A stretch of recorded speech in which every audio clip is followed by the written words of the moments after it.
Letter Vedic period ancient India की history में एक बहुत ही इंपॉर्टेंट फेज है। ये फेज लगभग 1000 बीसी से लेकर 600 बीसी तक चला और इस दौरान इंडियन सिविलाइजेशन में बहुत बड़े चेंजेस आए। जहां एक तरफ early Vedic period mainly Rigveda पर बेस्ड था, वहीं दूसरी तरफ लेटर वैदिक पीरियड में 3 और वेदास यजुर्वेद, सामवेद और अथर्ववेद कंपोज हुए। इन 3 वेदास के अलावा ब्राह्मणास, अरण्यकास और उपनिषद्स भी इस पीरियड के इंपॉर्टेंट सोर्सेस है। ये सभी टेक्स्ट हमें लेटर वैदिक पीरियड की सोसाइटी, पॉलिटिक्स, इकोनॉमी और रिलीजन के बारे में डिटेल्ड इन्फॉर्मेशन देते हैं। महाभारत और रामायण जैसे एपिक्स भी इसी पीरियड में कंपोज हुए थे। लेटर वैदिक पीरियड में हमें लोग नोमैडिक लाइफ छोड़कर एक सेटल्ड लाइफ को अडॉप्ट करते दिखते हैं, जहां पर एग्रीकल्चर मेन इकोनॉमिक एक्टिविटी थी। और सेटल्ड लाइफ के साथ साथ किंगडम्स की इमर्जेंस भी इस पीरियड में होती है। ओवरऑल ये पीरियड इंडिया की हिस्ट्री में काफी सिग्निफिकेंट है और हम इस पीरियड के सभी एस्पेक्ट्स एक एक करके देखते हैं। इनमें से सबसे पहले देखते हैं लेटर वैदिक पीरियड का geographical expansion. Early Vedic period में आर्यंस मेनली सप्त सिंधु रीजन में सेटल थे, जो कि था मेनली पाकिस्तान का पंजाब, इंडियन पंजाब और कुछ आसपास के एरियाज। यहाँ टोटल 7 रिवर्स थी: इंडस, इंडस के 5 ट्रिब्यूटरीज, झेलम, चिनाब, रावी, सतलुज और ब्यास, और साथ में सरस्वती। लेकिन लेटर वैदिक पीरियड में एक बहुत मेजर ज्योग्राफिकल एक्सपेंशन हुआ। लोग पंजाब से ईस्ट की डायरेक्शन में मूव किए और गंगा यमुना दोआब में जाके सेटल हुए। ये एक्सपेंशन ईस्टर्न इंडिया के एरियाज जैसे कि कोसाला, विदेहा, काशी और मगध तक हुआ, जो कि कवर करता है आज का उत्तर प्रदेश और बिहार के एरियाज। और जैसे जैसे लोग इस गंगा यमुना दोआब के एरियाज में सेटल होने लगे, तो हमें गंगा और यमुना रिवर्स के किनारे नए पॉलिटिकल सेंटर्स डेवलप होते दिखे, जो आगे जाके पावरफुल किंगडम्स बने। ये ईस्टवर्ड मूवमेंट आयरन टूल्स और बेटर एग्रीकल्चरल टेक्निक्स की वजह से पॉसिबल हुआ। हस्तिनापुर, मथुरा और बनारस जैसी साइट्स इसी पीरियड से है। ये था लेटर वैदिक पीरियड का ज्योग्राफिकल ओवरव्यू। अब देखते हैं इस पीरियड की political organisation. Letter Vedic period में सोसाइटी के पॉलिटिकल स्ट्रक्चर में फंडामेंटल चेंजेस आए। अर्ली वैदिक पीरियड में जहां ट्राइबल पॉलिटी का सेटअप एस्टैब्लिश था, वहीं लेटर वैदिक पीरियड में ट्राइब से इवॉल्व होकर टेरिटोरियल किंगडम्स का इमर्जेंस हमें देखने को मिलता है। इन किंगडम्स को जनपदास बोला जाता है। एक तरफ अर्ली वैदिक पीरियड में जहां ट्राइब्स नोमैडिक थी, यानी कि एक प्लेस से दूसरी प्लेस रेगुलर इंटरवल्स पर मूव करती रहती थी, वहीं लेटर वैदिक पीरियड में ये जनपदास टेरिटोरियल किंगडम्स थे, यानी कि एक पर्टिकुलर फिक्स्ड टेरिटरी पर रूल करते थे। नाउ इस लेटर वैदिक पीरियड में किंगडम्स की इमर्जेंस के साथ मोनार्की का कंसेप्ट और स्ट्रांग हुआ, यानी कि जो न्यूली इमर्ज्ड किंगडम्स थे, इनके किंग्स के पास कई ज्यादा पावर आ गई थी। ये किंग्स अपनी पावर्स को मेंटेन और इंक्रीज करने का अटेम्प्ट करते थे और किंग के रूल को स्ट्रेंथन करने के लिए 3 मेजर रिचुअल्स परफॉर्म किए जाते थे। इनमें आते हैं राजसूया, जो कि किंग की कोरोनेशन सेरेमनी थी, अश्वमेधा जिसमें हॉर्स सैक्रिफाइस होता था, और वाजपेया जिसमें चैरियट रेस होती थी। राजसूया सैक्रिफाइस से किंग को सोवरेनिटी मिलती थी और वो अपने डोमिनियंस पर सुप्रीमेसी एस्टैब्लिश करता था। अश्वमेधा में एक हॉर्स को 1 साल के लिए छोड़ दिया जाता था और जो भी इंसान उस हॉर्स को चैलेंज करता था, उसे किंग के साथ बैटल करनी पड़ती थी सुप्रीमेसी के लिए। और वाजपेया सेरेमनी में किंग चैरियट रेस को जीतकर अपनी सुप्रीमेसी एस्टैब्लिश करता था। इस पीरियड में सभा और समिति, जो अर्ली वैदिक पीरियड में पावरफुल असेंबलीज थी, उनका रोल सिंबॉलिक हो गया था। सभा अब मेनली ब्राह्मण्स की असेंबली बन गई थी और समिति की पावर रिड्यूस हो गई थी।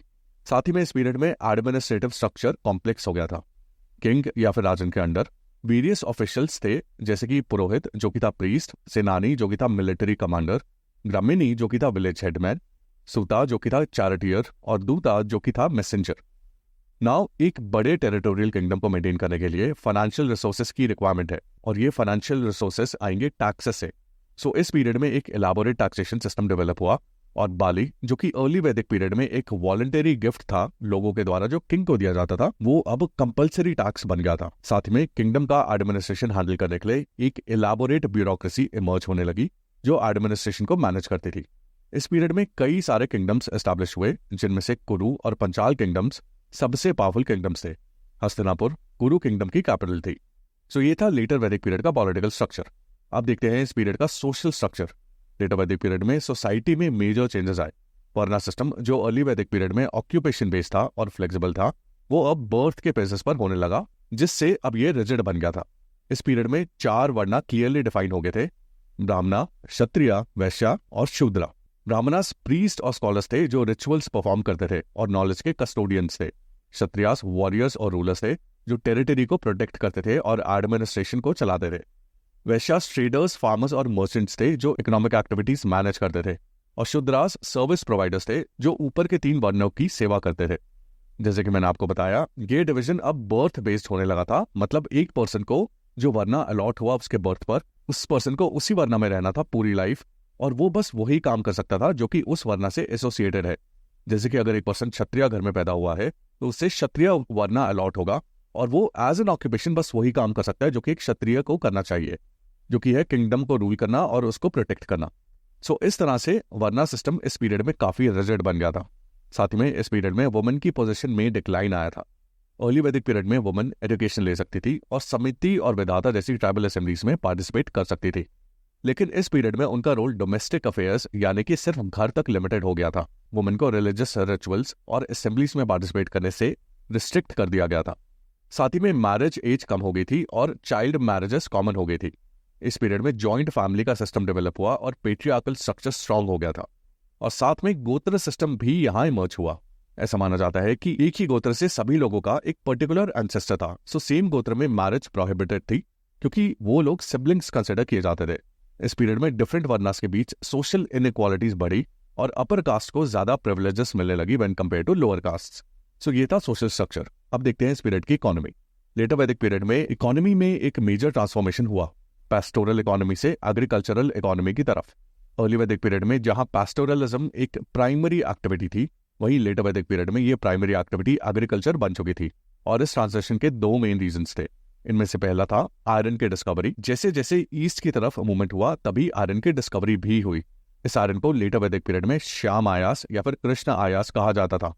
अब इस आयरन की डिस्कवरी के बाद आयरन के टूल्स और वेपन्स बनने लगे, जैसे कि आयरन के प्लोस। अब इन टूल्स और वेपन से डेंस सॉइल पर कल्टीवेशन करना रिलेटिवली इजी हो गया था। और जो दूसरा रीजन है ट्रांजिशन का, वो है परमानेंट सेटलमेंट।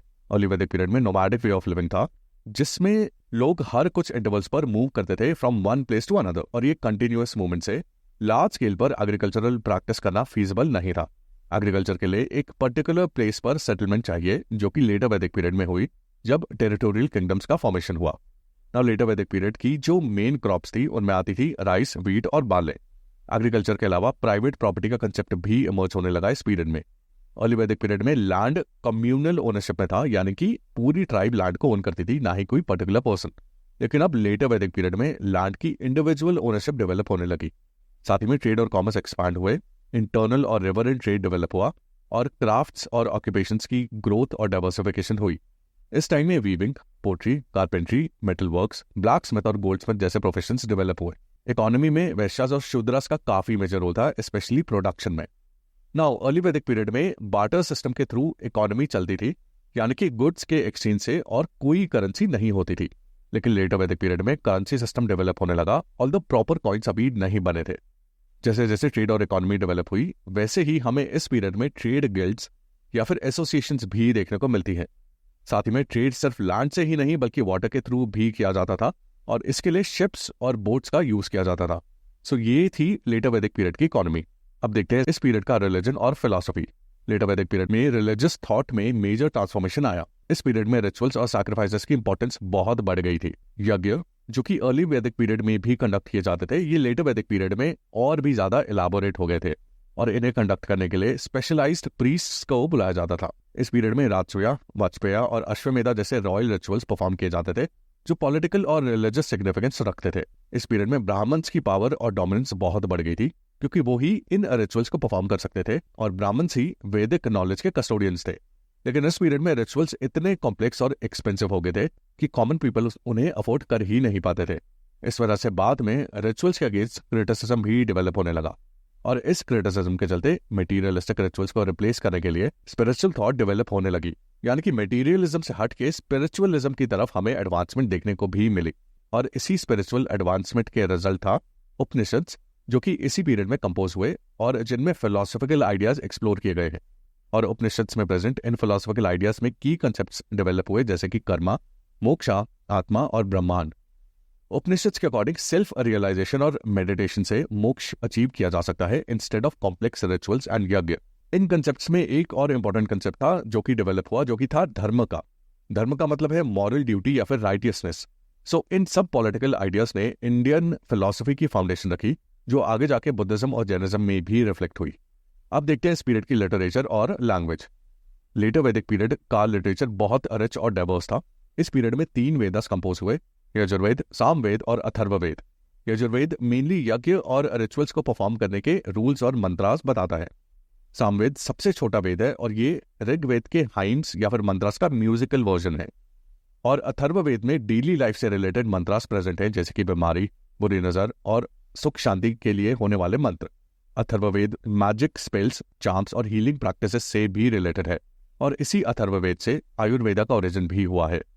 नाउ वेदास के अलावा ब्राह्मणास नाम के टेक्स्ट भी इस पीरियड में कंपोज किए गए। ब्राह्मणास में वैदिक मंत्रास का डिटेल्ड एक्सप्लेनेशन दिया गया है और साथ ही में रिचुअल्स के प्रोसीजर्स डिस्क्राइब किए गए हैं।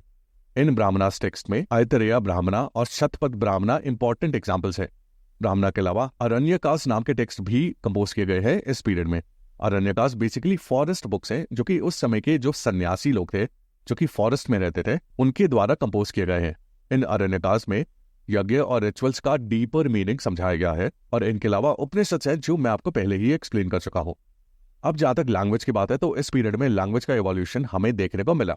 अर्ली वैदिक पीरियड में हमें वैदिक संस्कृत का यूज देखने को मिला, लेकिन लेटर वैदिक पीरियड में हालांकि संस्कृत का यूज ही होता है, लेकिन ये संस्कृत वैदिक संस्कृत से ट्रांसफॉर्म होकर क्लासिकल संस्कृत में इवॉल्व हुई, जो कि रिलेटिवली ज्यादा सिंपल और प्रैक्टिकल थी। अब लेटर वैदिक पीरियड के एजुकेशन सिस्टम को देखें तो ये एजुकेशन सिस्टम गुरुकुल मॉडल पर बेस्ड है। स्टूडेंट्स अपने टीचर्स के साथ आश्रम में रहते थे और एजुकेशन रिसीव करते थे। ये एक रेजिडेंशियल सिस्टम था जो एक हॉलिस्टिक डेवलपमेंट पर फोकस करता था, जिनमें इंटेलेक्चुअल, मॉरल और स्पिरिचुअल डेवलपमेंट आती थी। इस पीरियड में एजुकेशन का एम्फेसिस मेमोराइजेशन और ओरल ट्रांसमिशन पर बेस्ड था, क्योंकि रिटन टेक्स्ट ज्यादा कॉमन नहीं थे उस टाइम पर। Students Vedas, grammar, philosophy, music, warfare और मैथमेटिक्स जैसे सब्जेक्ट सीखते थे। ज्यादातर टीचर्स ब्राह्मण्स थे जो स्टूडेंट्स को नॉलेज इम्पार्ट करते थे। ये एजुकेशन सिस्टम वर्ना सिस्टम से लिंक था, सो हायर वर्ना को कंप्लीट एजुकेशन मिलती थी और वहीं लोअर वर्नास को एजुकेशन का लिमिटेड एक्सेस था। इस पीरियड में एजुकेशन फ्री थी और फीस चार्ज नहीं की जाती थी और जो टीचर स्टूडेंट रिलेशनशिप होती थी वो बहुत सेक्रेड मानी जाती थी। अब अगर हम इस पीरियड में वुमेन का स्टेटस देखें तो लेटर वैदिक पीरियड में वुमेन के स्टेटस में सिग्निफिकेंट डिक्लाइन आया compare too early Vedic period. Early Vedic period में वुमेन एजुकेशन रिसीव करती थी और रिलीजियस रिचुअल्स में पार्टिसिपेट करती थी, लेकिन अब उन्हें एजुकेशन और रिलीजियस सेरेमनीज दोनों से रिस्ट्रिक्ट कर दिया गया था। और तो और वुमेन का पार्टिसिपेशन सभा और समिति जैसी असेंबलीज में भी बंद हो गया था। इस पीरियड में वुमेन को मेनली डोमेस्टिक रोल्स तक कन्फाइन कर दिया गया था। साथ ही में मैरिज एज रिड्यूस हो गई थी, चाइल्ड मैरिजेस कॉमन हो गई थी, विडो रीमैरिजेस डिस्करेज करी गई थी और विडोज को रिस्ट्रिक्शंस फेस करनी पड़ी थी। साथ ही में सोसाइटी में पॉलीगामी की प्रैक्टिस इंक्रीज होने लगी थी और पर्दा सिस्टम डेवलप होने लगा था, जो कि वुमेन को घर के अंदर रिस्ट्रिक्ट करता था। इस पीरियड में 8 टाइप्स की मैरिजेस एग्जिस्ट करती थी। साथ ही में इस टाइम पर गोत्र रूल्स स्ट्रिक्टली फॉलो किए जाते थे और वाइफ को मैरिज के बाद अपने हस्बैंड के गोत्र को अडॉप्ट करना पड़ता था। बट इन इंक्रीजिंग रिस्ट्रिक्शंस के बाद भी कुछ फीमेल डाइटीज जैसे कि उषा और सरस्वती वर्शिप किए जाते थे, ऑल्दो इन फीमेल गॉडेसेस की जो प्रोमिनेंस थी वो पहले से डिक्रीज हो गई थी। सो लेटर वैदिक पीरियड में ओवरऑल पेट्रियार्कल सिस्टम स्ट्रांग हो गया था और वुमेन का जो सोशल स्टेटस था वो डिक्लाइन हो गया था। अब देखते हैं इस पीरियड से रिलेटेड साइंस और टेक्नोलॉजी। लेटर वैदिक पीरियड में सिग्निफिकेंट टेक्नोलॉजिकल एडवांसमेंट्स हुए थे। इन सब एडवांसमेंट्स में से आयरन टूल्स का वाइड स्प्रेड यूज सबसे इंपॉर्टेंट डेवलपमेंट था। अर्ली वैदिक पीरियड में आयरन का यूज नहीं होता था। आयरन लेटर वैदिक पीरियड में ही डिस्कवर हुआ था और आयरन का यूज एग्रीकल्चरल टूल्स, वेपन्स और चैरियट्स बनाने के लिए होता था और इन टूल्स की हेल्प से एग्रीकल्चर का जो टोटल आउटपुट था वो भी काफी इंक्रीज हुआ। Apart from iron, painted greyware pottery एक डिस्टिंक्टिव फीचर था इस पीरियड का। ये पोट्री फाइन ग्रे कलर में होती थी जिसमें ब्लैक ज्योमेट्रिक डिजाइन्स पेंटेड होते थे। पेंटेड ग्रेवेयर के अलावा हमें और तरह की पोट्री भी देखने को मिले, जिनमें प्राइमरीली आते हैं black and redware pottery. Pottery के अलावा इस पीरियड में एस्ट्रोनॉमी, मैथमेटिक्स और मेडिसिन का नॉलेज भी डेवलप होने लगा और मेडिसिन में स्पेसिफिकली आयुर्वेदा से रिलेटेड आइडियाज इमर्ज होने लगे जो हेल्थ और हीलिंग से रिलेटेड थे। साथ ही में इस पीरियड में सिल्वर का यूज इंक्रीज हुआ और ऑर्नामेंट्स बनाए जाने लगे। ट्रांसपोर्ट के लिए oxen drawn wagons, war chariots, elephants और हॉर्सेस का यूज होता था और साथ में शिप्स और बोट्स का यूज वाटरवेज के थ्रू ट्रेड और ट्रांसपोर्ट के लिए होता था। अब देखते हैं इस पीरियड का art and architecture. Later Vedic period में आर्ट और आर्किटेक्चर रिलेटिवली सिंपल था when compare to later periods. इस पीरियड में लार्ज टेम्पल्स अभी कंस्ट्रक्ट नहीं हुए थे और फोकस मेनली वैदिक यज्ञ पर ही था। अब इस पीरियड में जो घर बने थे वो वुडन मटेरियल से बनाए जाते थे और इन घरों में कुछ रूम्स स्पेशल पर्पस के लिए डेजिग्नेटेड होते थे।